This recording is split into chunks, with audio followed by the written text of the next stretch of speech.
Assalamualaikum warahmatullahi wabarakatuh. Di sini saya Khofifah Wuri selaku peserta magang di Bimba AIUEO izin menjawab tugas belajar di luar kelas di hari ketiga. Yang pertama mengenai job description. Pertanyaannya, apa sih yang harus dilakukan motivator apabila ada murid yang tidak mau masuk kelas? Menurut saya, apabila ada murid yang tidak mau masuk kelas itu biasanya karena baru pertama kali masuk bimbel atau ada perihal lain. Nah, kalau seperti itu biasanya kita dialog dulu sama anak tersebut. Kita tanyain hal-hal yang mudah seperti apakah sudah makan, terus ada yang nganterin siapa aja, seperti itu. Nah, untuk pertanyaan kedua itu apa sih yang harus dilakukan apabila ada murid yang menangis? Nah, kalau ada murid yang menangis itu biasanya kita tanya dulu. Nah, kita mencoba membujuk dan mendiamkan dengan kata-kata yang halus sampai diem. Lalu kalau perlu kita mengundang motivator lain atau guru lain untuk membantu, begitu. Untuk yang pertanyaan ketiga, apa sih yang harus dilakukan motivator apabila ada murid yang mengganggu murid lain? Menurut saya kita harus memberikan nasihat yang halus seperti, "Adik jangan ya mainan kayak gitu sama temennya, nanti kalau temennya nangis kamu suruh gendong loh." Nah, terus kita kayak mengalihkan kegiatan tersebut dari anak-anak, kemudian kita bermain bersama anak-anak dan kembali belajar bersama. Kemudian pertanyaan yang keempat, apa sih yang harus dilakukan motivator apabila ada murid yang melamun? Nah, biasanya tidak apa-apa jika ada murid yang melamun seperti itu, tapi kita tetap bertanya, "Adik kenapa?" Seperti itu. Kalau bisa kita ajak dia untuk bersemangat lagi. Namun kalau tidak bisa, tidak apa-apa, mungkin adik itu lagi lemes atau lagi ngantuk. Cuman kita tetap harus memastikan kalau adik itu bisa mengikuti pelajaran dan baik-baik saja. Kemudian ada pertanyaan, apa saja sih tugas yang harus dilakukan motivator secara periodik setiap minggu? Untuk tugas motivator secara periodiknya itu membuat laporan tentang administrator seperti itu. Untuk yang tugas rutin setiap harinya absen, kemudian mengajar seperti biasa,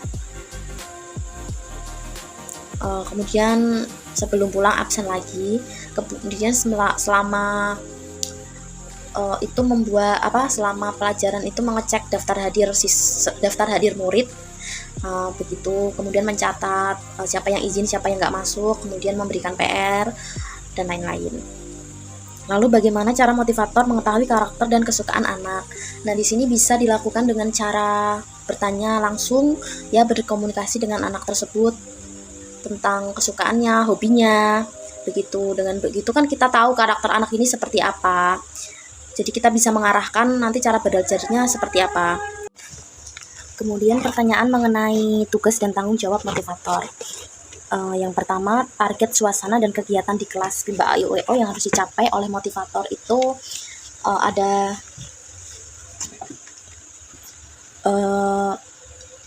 suasana kelas yang kondusif, kemudian menciptakan fun learning dengan baik, kemudian targetnya itu semua murid bahagia, senang belajar di Bimba. Lalu targetnya itu semua anak-anak itu mampu dan terampil mengikuti kegiatan di Bimba. Lalu apa sih tanggung jawab utama motivator di Bimba?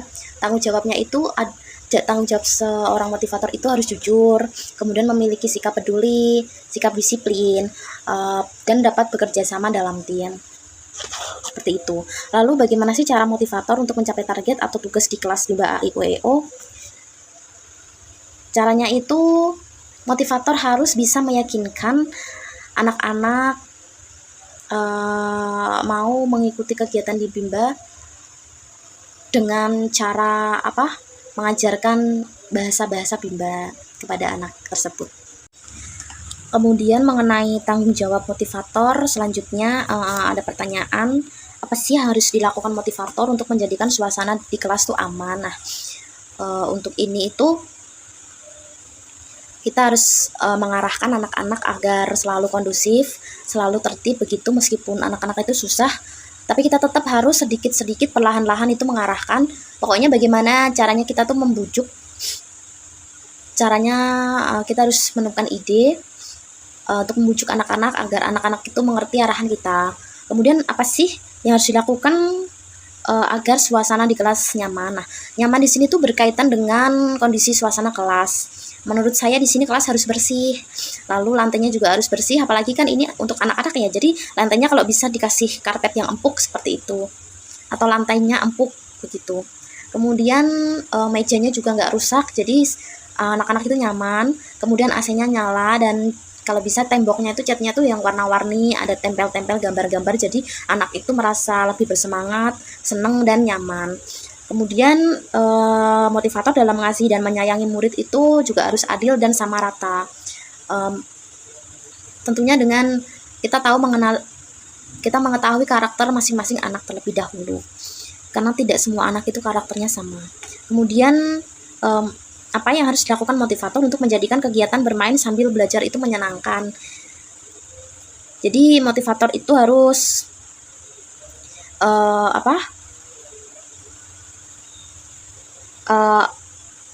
mengajak anak-anak itu belajar, tapi juga harus sambil bermain.